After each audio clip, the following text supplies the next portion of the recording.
नमस्कार, मैं Somesh Kumar Hitode, assistant professor mathematics, government Kranti Kumar Bharti college Shakti. Motivation for youth कार्यक्रम में आज पुनः आप लोग का स्वागत है। आज हमारे बीच एक नए मोटिवेटर के रूप में young professor Shri Mukesh Patel sir, जो कि जूलॉजी के प्रोफेसर हैं और गवर्नमेंट लोचन प्रसाद पांडे कॉलेज सारंगढ़ में पदस्थ हैं। आज वो हमारे बीच उपस्थित हैं। धन्यवाद सर, आपने अपना कीमती वक्त दिया, इसके लिए बहुत बहुत धन्यवाद आपका। Thank you sir. सर, हम लोग आप जान रहे हैं कि अभी हम लोग नेट सेट और एपी एग्जाम की तैयारी के लिए बच्चों को मोटिवेट कर रहे हैं जी। और उसी संदर्भ में हम लोग आमंत्रित करते हैं युवा प्रोफेसरों जी को, सर। ताकि उनको कुछ गाइडलाइन मिल जी। सके। तो सर, मैं आप थोड़ा सा परिचय अपना बताएंगे सर? सर मेरा नाम मुकेश पटेल है और मैं असिस्टेंट प्रोफेसर ऑफ जूलॉजी हूँ। जी। और रिसेंटली मैं अभी गवर्नमेंट लोचन प्रसाद पांडे कॉलेज सारंगढ़ में पोस्टेड हूँ जी। और 2022 जो है मेरा पोस्टिंग डेट है। जी। जी।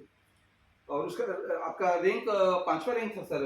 जी सर, ऑल ओवर छत्तीसगढ़ में मेरा जूलॉजी में 5th रैंक था। जी जी जी।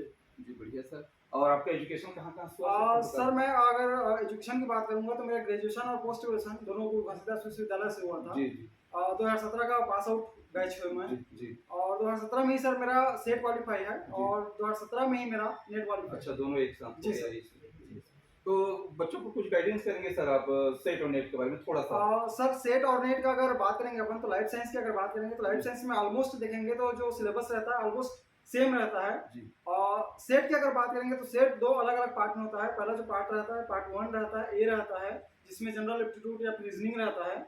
और पार्ट बी जो रहता है सर वो आपके सब्जेक्टिव रहता है, जैसे लाइफ साइंसेज है जी। उसमें जूलॉजी, बॉटनी, बायोकेमिस्ट्री, माइक्रोबायोलॉजी, ये सारे विषय या फिर सब्जेक्ट्स आ जाते हैं, कवर कर लेते हैं उसमें।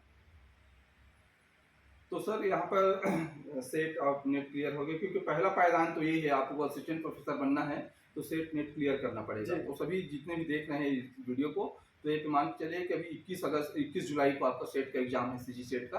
और निश्चित रूप से आप लंबे समय से तैयारी कर रहे हैं इसकी। तो इस संदर्भ में सर थोड़ा सा गाइडेंस करेंगे कि आपको वो पेपर का तैयारी कैसे करना है, कैसे पेपर सॉल्व करना है, एग्जाम हॉल में कितना प्रेशर हैंडल करना है, क्योंकि इसमें नेगेटिव मार्किंग होती नहीं है। क्वेश्चन आपको तो पूरे के पूरे बनाने हैं, लेकिन थोड़ा सोच समझ के बनाने हैं। इसी में थोड़ा सा तरीका बता दीजिए सर। और सर अगर सेट की बात करूं मैं, और सेट में अगर स्पेशली लाइफ साइंसेस की बात करूं तो लाइफ साइंसेस का जो सिलेबस है बहुत ब्रॉड रहता है और लगभग 13 यूनिट्स रहते हैं, इसमें 13 मेजर यूनिट्स रहते हैं। तो सबको सर कवर करना थोड़ा सा ट्रिकी चैलेंज रहता है ये। तो मेरा मानना यह है कि अगर 13 यूनिट को पूरा कंप्लीट ना करके अगर 6 से 8 यूनिट अपन कवर करते हैं, लेकिन थोड़ा सा ध्यान दीजिएगा कि अगर 6 से 8 यूनिट कवर कर रहे हैं आप तो उसमें से क्वेश्चन है वो छूटना ना पाए। जी जी। तो 6 से 8 जो यूनिट्स रहेंगे उसको कवर कर लीजिए आप और उसमें से जो भी क्वेश्चन आते हैं उसको टारगेट कीजिएगा। सभी क्वेश्चन को टारगेट करने की जरूरत है नहीं इसमें, और इसमें माइनस मार्किंग रहता है नहीं, तो कोई भी क्वेश्चन इसमें आपको छोड़ने की जरूरत नहीं है सर। सारे जो क्वेश्चन है उसको आप अटेंड कीजिए और तैयारी करते समय थोड़ा सा ध्यान रखिए कि यूनिट वाइज आपके पास जो भी स्टडी मटेरियल है आपके पास उपलब्ध होना चाहिए। और एक बार अगर स्टडी मटेरियल आपके पास आता है तो उसके बाद यूनिट वाइज आप स्टेप बाई स्टेप आगे बढ़ते जाइएगा, ज़्यादा बेटर रहेगा।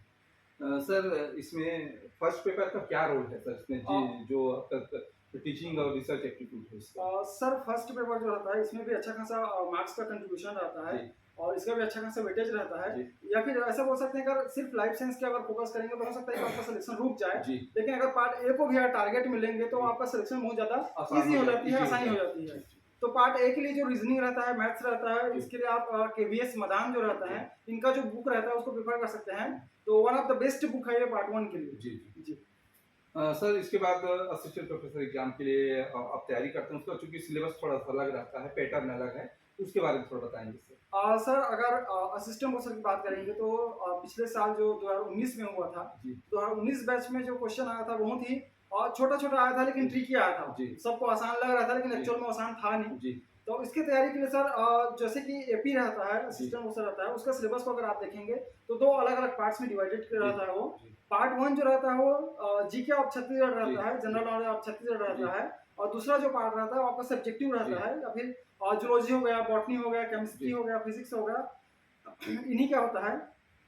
तो पार्ट ए के लिए जो रहता है सर छत्तीसगढ़, उसमें किसी भी आप कंपटीशन तैयारी कराने वाले कोचिंग इंस्टीट्यूट रहते हैं उसको प्रीफर कर सकते हैं। आप प्रीफर करेंगे ज़्यादा बेटर रहता है, सेल्फ स्टडी करेंगे तो भी बेटर रहता है, लेकिन एक बार अगर कोचिंग आप कर लेते हैं तो आइडिया आ जाता है आपको। और पार्ट 2 जो रहता है सर आपका सब्जेक्टिव रहता है, कोई भी सब्जेक्ट है आपके, जैसा कि आप जूलॉजी बैकग्राउंड के हैं, केमिस्ट्री बैकग्राउंड के हैं, तो सिर्फ उसी का ही क्वेश्चन रहेगा। पार्ट ए की अगर बात करूंगा सर मैं, तो छत्तीसगढ़ रहता है, छत्तीसगढ़ में मेन आपका 50 क्वेश्चन रहते हैं। सारे के सारे क्वेश्चन 2 मार्क्स के रहते हैं और जो आपका पार्ट 2 रहता है या फिर पार्ट बी रहता है जिसको अपन सब्जेक्टिव भी जी, बोलते हैं, जी। उसमें आपके 100 क्वेश्चंस रहते हैं जी। और सारे के सारे 100 क्वेश्चन भी 2 मार्कर रहते हैं। तो इस तरह से देखेंगे तो कंप्लीट 300 जो नंबर रहता है, 300 जो मार्क्स रहता है, जी। उसका आपका एग्जाम होता है, रिटन एग्जाम, प्लस 30 मार्क्स का आपका इंटरव्यू होता है। इंटरव्यू होता है। तो ओवरऑल देखेंगे तो 330 मार्क्स का आपका असिस्टेंट प्रोफेसर का एग्जाम कंडक्ट होता है। सर आपका तैयारी कैसे रहा? आपने कैसे तैयारी किया? थोड़ा सा बच्चों को शेयर कीजिए। सर जैसे कि मैं जूलॉजी बैकग्राउंड से बिलोंग करता हूँ, तो जूलॉजी का मैं तरीका क्या था कि सिलेबस आप देखेंगे तो उसमें 6 अलग अलग यूनिट्स हैं। जी। तो 6 अलग अलग यूनिट्स में आपके 13 मेजर जो यूनिट्स रहते हैं वो भी कंप्लीट कवर हो जाते हैं उसमें। जी।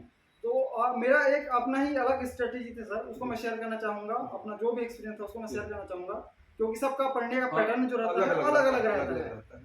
तो मेरा जो था कि जो भी सिलेबस था उसको सर मैं तो एक कॉपी लेता हूँ और कॉपी में उसको ब्रेक कर देता हूँ। जी। जैसे कि पार्ट फर्स्ट है या फिर पहला जो यूनिट है हम लोग की जूलॉजी में, उसमें आपका कॉर्डेट्स और नॉन कॉर्डेट्स है।